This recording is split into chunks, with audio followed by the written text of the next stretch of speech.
and it's gone on far too long, and we won't be silent anymore. Hello, this is Reverend Dr. William J. Barber II, President of Repairs of the Breach and co-chair of the Poor People's Campaign, a national call for moral revival. And on behalf of our co-chair, the Reverend Dr. Liz Theo Harris of the Kairos Center, and the thousands upon thousands of poor and low wealth leaders, moral leaders, and advocates who are part of this movement, as we have been on the We Must Do More tour around this country that we've now taken online because of the virus, and as we prepare, hopefully, 100 days, a little less than 100 days from now, to gather June 20 of 2020 in hopes that the virus has passed by then, for the Poor People's Assembly, a national call for a moral revival and moral march on Washington, D.C. First, we are indeed fighting and working hard in this movement to demand that the least of these be taken care of in these difficult times with this particular virus. We are pushing to ensure in every way possible that the virus of greed does not overtake the need for the healing of compassion and mercy.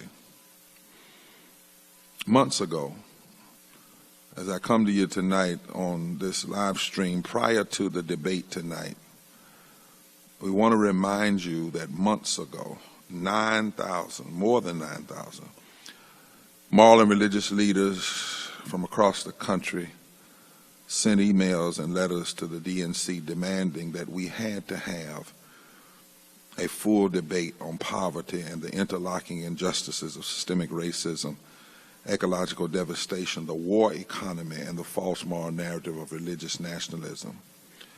At that time, we had had over 26 debates since 2016, and not one of them had focused on the issue of poverty and low wealth. At that time, we said, and we continue to say, that too often Republicans racialize poverty and Democrats run from poverty. And dealing with poverty and low wealth is not merely saying working class, that we must deal with poverty and low wealth. This weekend, we have done a tweet email storm and directly to the president of CNN, Univision, the DNC, demanding that this debate tonight be focused on poverty. We have pushed out to several hundred of thousands of our followers and supporters, and that future debates be focused on the issue of poverty and low wealth. This coronavirus is exposing even further what the real numbers of 140 million poor and low wealth people, 250,000 people dying every year from poverty and low wealth, was already telling us. We cannot ignore or just make marginal comments about poverty, low wealth, and the interlocking injustices that give it such rooting in our society and create such social violence and economic violence upon so many people.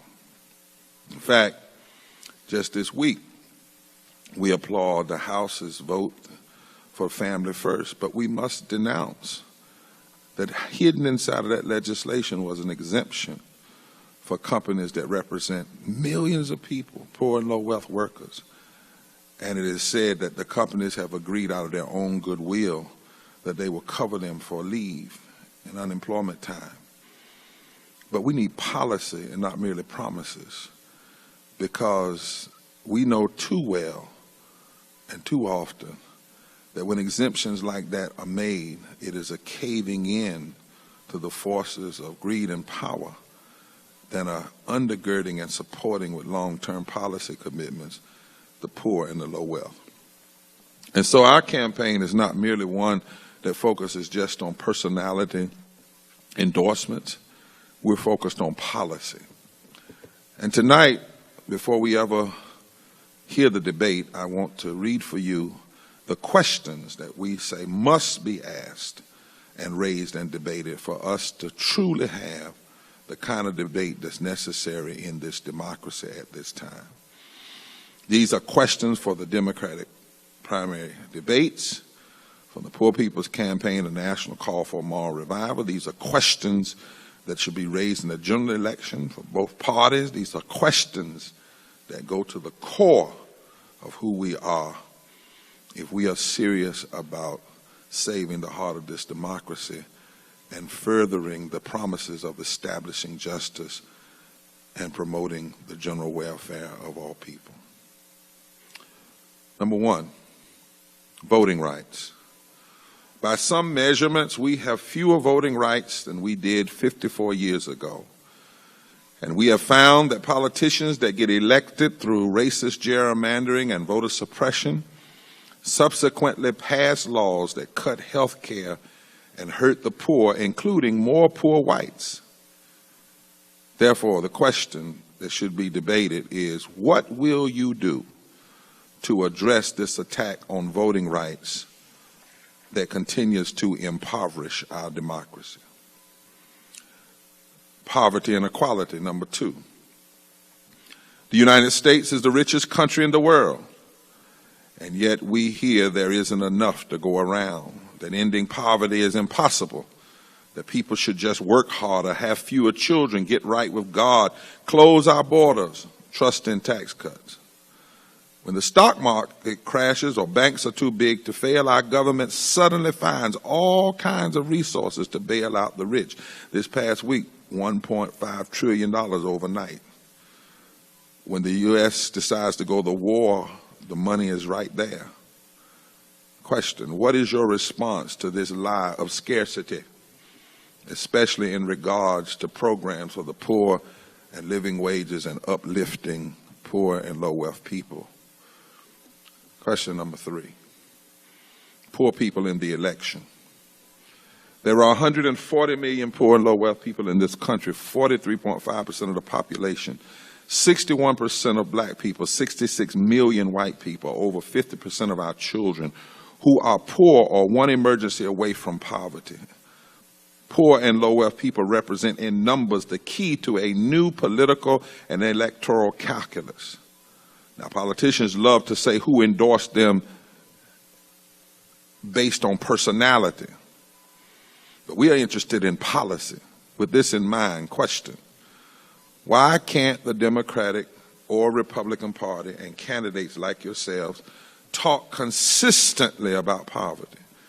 Why do you only seem to have the capacity to discuss working class as though poor people don't work or as though poor people are a political curse? Why is it that we can talk about the middle class and the wealthy and not about the poor?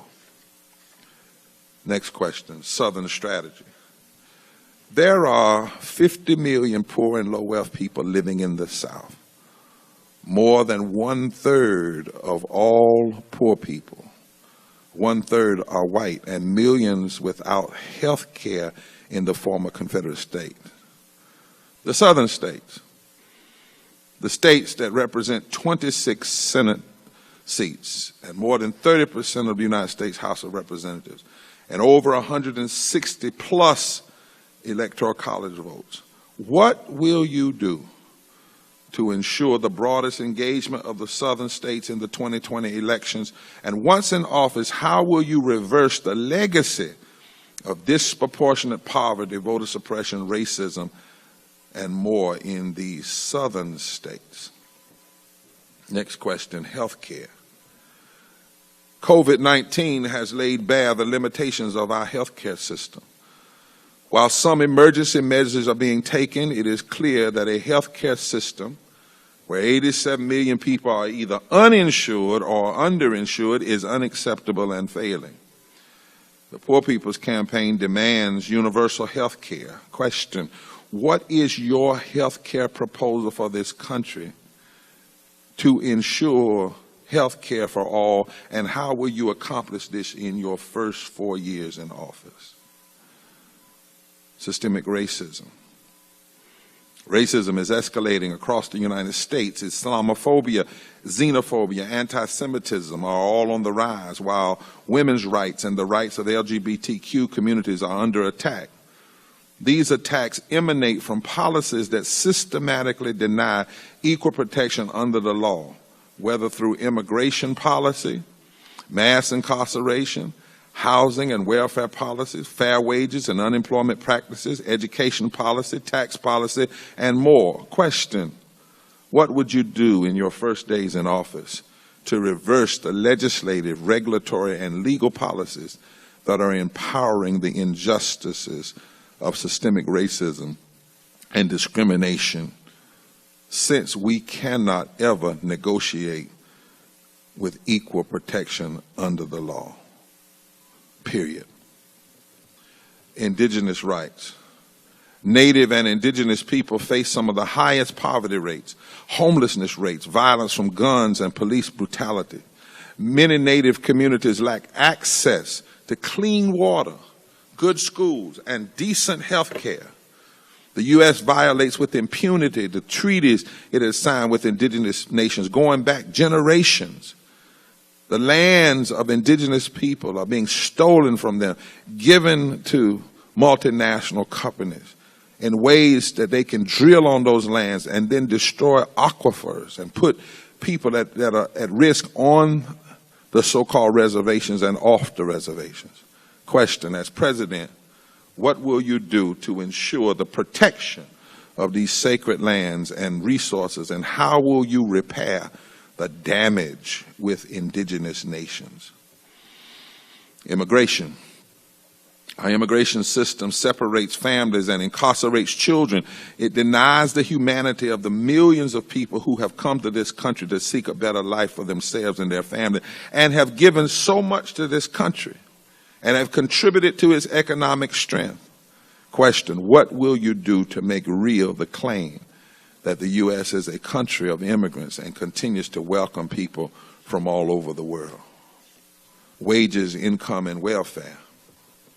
Wages for the bottom 80% of workers has remained largely stagnant for decades, while the cost of basic needs like housing, health care, transportation, and child care have outpaced the rise in income. Even in this current environment, when a few weeks ago people were bragging about the stock market, the fact of the matter is we may have low unemployment, but we have high, low-wage, ununionized, unprotected jobs, and real wealth is going down. At the same time, social programs are being scaled back, and others are imposing work requirements, making many ineligible to receive these benefits. Question: as president, what will you do to ensure that everyone can earn a living wage now, not in 10 or 12 years, and that our rights as workers to organize in a union is protected? How would you protect existing social welfare programs, and what additional programs do we need to respond to the critical needs millions of people face today? Mass incarceration. Our families and communities are torn apart by mass incarceration and the violence of a criminal justice system that brutalizes the poor, especially black, brown, and native people. Our communities are seeing more prisoners in jails and military equipment instead of good and safe schools, recreation centers, affordable homes, and decent jobs. Question: as president, how will you end the violence of mass incarceration, militarization of our communities, and revive our communities? Homelessness. We are facing a massive housing crisis with 8 to 11 million Americans homeless or on the verge of being homeless, including 1.5 million children in public schools and many veterans. There's not a single county in this country where a full-time minimum wage job can pay for a 2-bedroom apartment. Question: how do you plan as president to address homelessness, expand affordable housing, and make the American dream of having your own home and a place to live a reality for every family and household in this country? Education. Government investments in public education at all levels have been on the decline for decades, including less support for teachers, administrators, and infrastructure. Though some say we put more money in than we ever have, that's just the raw numbers. It does not equate. And look at how the numbers of what we put in do not match what should have been put in increases over the years. This has contributed to the resegregation of schools along the lines of race, income, and ability, and a general decline in support for our children, especially poor children and children with disabilities, impairments, or special needs. As president, what will you do to make sure that all students have a fully funded, diverse, strong public education, constitutional education, and from preschool all the way to college? How will you support teachers and build up our schools so our children have what they need to thrive in today's economy? Access to water and natural resources. There are at least 14 million households that cannot afford water. During the COVID-19 crisis, many states and cities are suspending water shutoffs to ensure that everyone has access to water. At the same time, at least 4 million families have lead in their water, and millions more live with toxins and carcinogens from polluting industries in their air, water, and land. How will you ensure, question, that everyone has access to clean water, air, and land? What will you do to defend and protect our environment from polluting industries now and for future generations, and especially in poor and low-wealth communities? Military spending.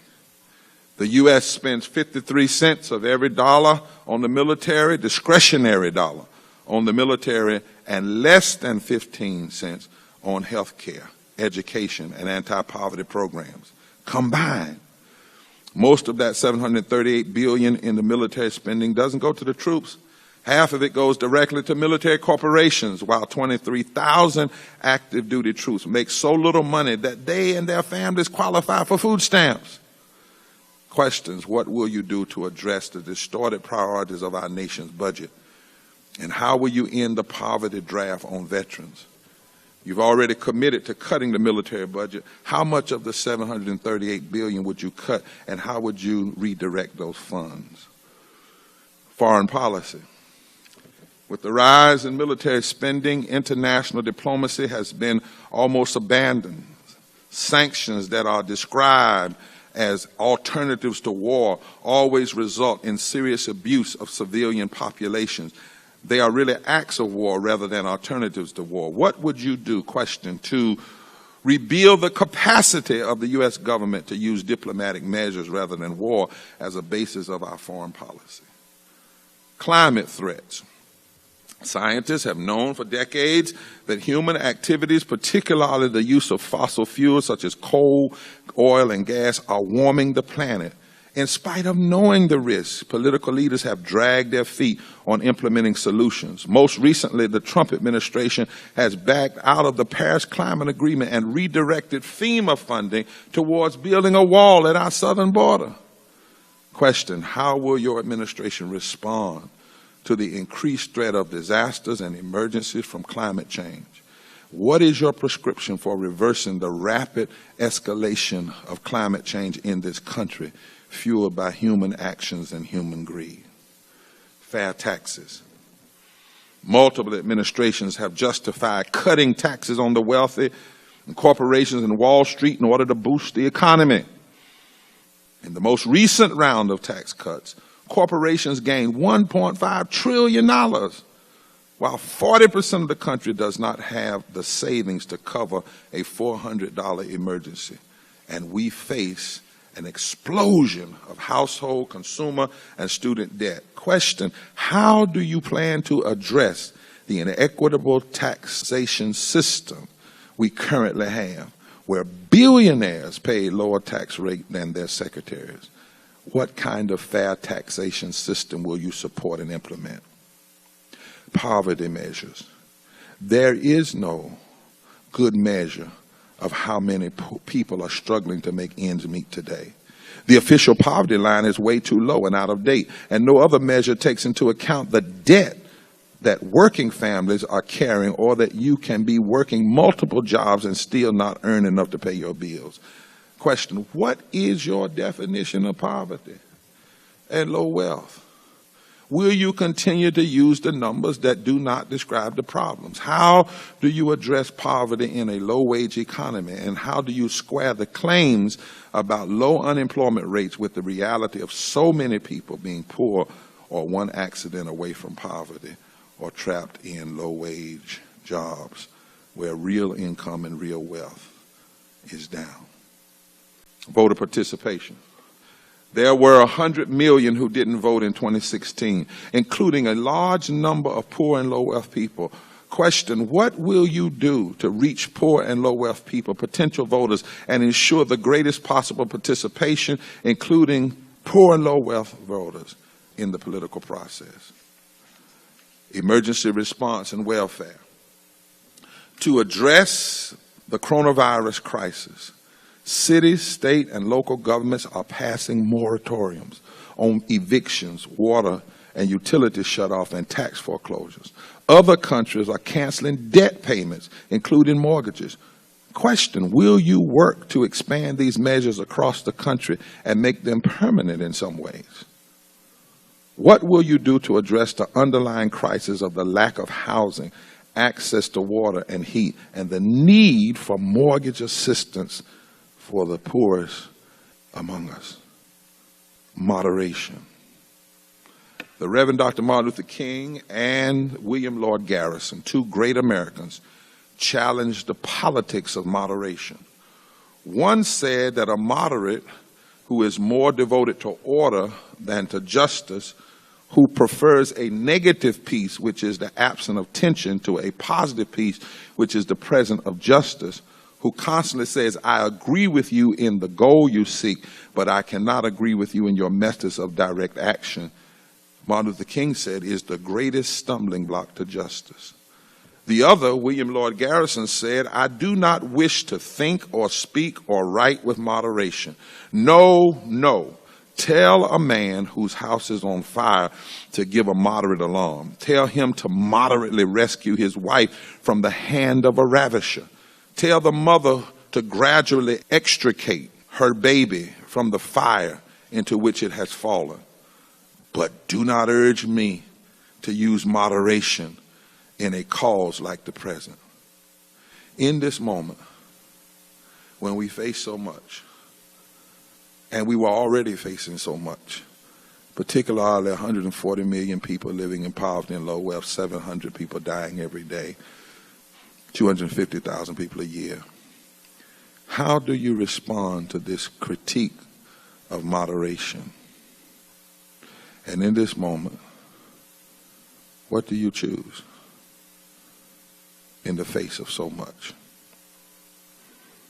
And how do you choose to act if you become president? These are questions from the Poor People's Campaign, a national call for a moral revival, representing thousands, millions of people across this country. Many, many, many religious bodies and religious leaders, and poor and low wealth people who are leaders in their own right. We're demanding that these questions be asked, because until we deal with these questions, until we stop having these debates that are more about gotcha moments than getting down to the real issues that face us, we are experiencing a devolution of our society rather than growth. We will fight, we will demand, we will push. Listen tonight, and if you do not hear this as a major part of the conversation, not just a question to here, there, or a quick comment, I care about the poor. What are the policies? Because they impact us all. And America cannot leave 43% of this country unheard, not listened to, not talked about, left out of the narrative, facing what Coretta Scott King called violence, social, economic violence. We cannot leave 43% of the people out, almost 50% of the nation, and somehow think that we can ultimately save the heart of this democracy. But if we include them, and if we are honest about where we are, and then seek to go beyond where we are and to be better. There is so much possibility in this nation and in this world if we choose to have a national moral revival around the issue of poverty and low wealth. God bless you. Go to our website, share it with as many people as you can. Even in this moment, hold each other. Even if you can't hug each other, hug people in your concerns. Hug people with your compassion. Hug people with your sharing. And hug people by continuing to speak the truth and declaring that somebody's hurting our brothers and sisters has gone on far too long, and we won't be silent anymore. God bless you. Oh, somebody's hurting our people, and it's gone on far too long, and we